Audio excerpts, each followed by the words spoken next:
I'm outside here at the #Comedy Studio, where they will be opening up their first ever venue here in the Short North Arts District. Now on Spectrum News 1, the technological divide between city and rural schools in Ohio, the struggles of limited access to high-speed broadband, and how a new project is hoping to help fill in the gaps. Hello, and thanks for joining us. I'm AJ Hymiller, and we'll have more on that story in just a moment. Plus, restaurants in Cleveland are receiving grants that will go toward higher hourly wages for employees, the program that's making it all possible, and the risks and rewards that come with it. Who doesn't remember their childhoods of getting rubber ducks at the carnival? Now, an Orange County man is using his rubber duck collection for a good cause. Joe Kwan has a story. The United States is hosting the annual APEC Summit of World Leaders this week. It's the first time the U.S. has hosted since 2011, and leaders from the 21-member Asia-Pacific Economic Cooperation Group will gather in San Francisco to talk about how to better spur trade and economic growth across the Pacific region. But the main summit event will actually be on the sidelines, a face-to-face meeting between President Joe Biden and Chinese President Xi Jinping. This year's conference is happening against the backdrop of the frosty relationship between China and the U.S. and global turmoil from the Israel-Hamas war and Russia invasion of Ukraine. Authorities in Iceland have declared a state of emergency over fears of a likely volcano eruption. They're asking thousands of citizens to evacuate. And in this video, you can see roads have been cracked and damaged due to more than 2,000 recent reported earthquakes in the past couple of days. This region is no stranger to the quakes, and there's been more than 20,000 recorded in the area since late October.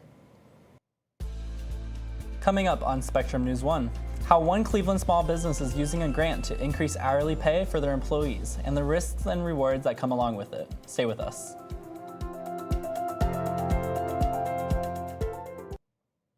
Even though voters approved State Issue 1, the fight for abortion access in Ohio isn't over. Ohioans United for Reproductive Rights says it has a legal strategy to ensure current restrictions on abortion access are removed, now that a majority of Ohioans approved adding an amendment to the state constitution protecting reproductive rights. But opponents of the amendment, including the group Protect Women Ohio, and some state lawmakers say they plan to continue opposing the amendment and the option of abortion for Ohioans. I'm AJ Hymiller, and here's your Spectrum News in 90. Roughly 1/3 of Americans don't think flu or COVID vaccines are necessary for people not considered high risk for respiratory illnesses. That's according to a survey conducted by Ohio State's Wexner Medical Center. That same group of people also said they believe their vaccine decision does not have an impact on others. Ohio Senator Sherrod Brown visited the country's southern border over the weekend. He met with U.S. Border Patrol agents and other local law enforcement officials. Brown says he made the trip to talk about border security and efforts to stop drug cartels from bringing drugs like fentanyl into the U.S.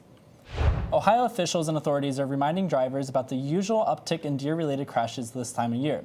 Since 2018, Ohio State Highway Patrol has reported more than 100,000 deer-related accidents. Almost half of those crashes happened between October and December. More than 125 students from Siebert Elementary School spent Wednesday at the Knowlton School of Architecture for an educational exercise about landscape architecture. 3rd, 4th, and 5th graders were tasked with creating a plan view and a model of a new playground for their school. We kind of started with the model views where we took and we made with paper and tape, we modeled some playground equipment based on the scale of a Lego, and we tested with the Lego person. After months of working, the students finally pinned up their plan views. Although the playground design may never come to existence, this exercise was meant to expose the kids to different career fields. For the Siebert students, it was really to expose them to the design disciplines, specifically landscape architecture. Beyond stimulating the children's imaginations for a better playground, this exercise provided additional benefits as well. They get to speak and respond about their artwork, which is amazing, because not often do they have people that give them that one-on-one to explain their work, because it's usually me and 27 of them in a room in 45 minutes. The playground project enabled the students to grasp the essentials of being a landscape architect while emphasizing the importance of creativity in their designs.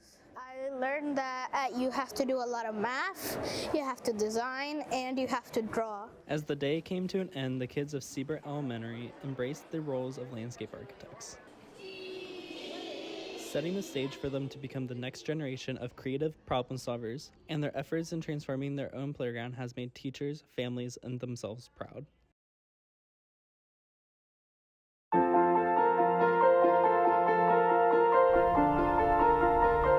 The Centers for Disease Control and Prevention reports that in 2021, nearly 1/3 of students experienced poor mental health. Now, because of numbers like that, One Ohio organization is working to change the lives of children who may be struggling with their mental health. Spectrum News reporter Kennedy Chase shows us how they plan to help even more young people. Hi there, everyone. I hope you're having a good day so far. My name is Taylor Bruck, and here's your Spectrum News in 90. The Olentangy Schools Board of Education plans to ask voters to approve a $4.25 million levy for operating expenses and maintenance on the 2024 March ballot. That would allow $350 million in bonds to be used toward the construction of 5 additional school buildings. The Supreme Court of Ohio has released results from the July 2023 Ohio bar examination. Among the 820 first-time test takers, 80% received passing scores. 73% of 966 aspiring lawyers who sat for the exam passed.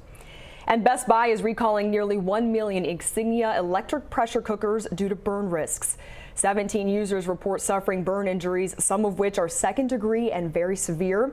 The retailer says the pressure cooker's inner pots have incorrect volume markings and it's causing hot food and liquid to spew from the device. Quick update on the ones for you. I'm meteorologist Robin King. Despite a wet start to our Friday, there will be some dry time by the second half of the day. Just a few more showers possible across parts of mid and southern Ohio. Otherwise, dodging more chances of rain for Saturday. However, the wet day out of the forecast is on Sunday. Even heavy rain at times. Today, also the last warm day. Get outside and enjoy later on in the 70s.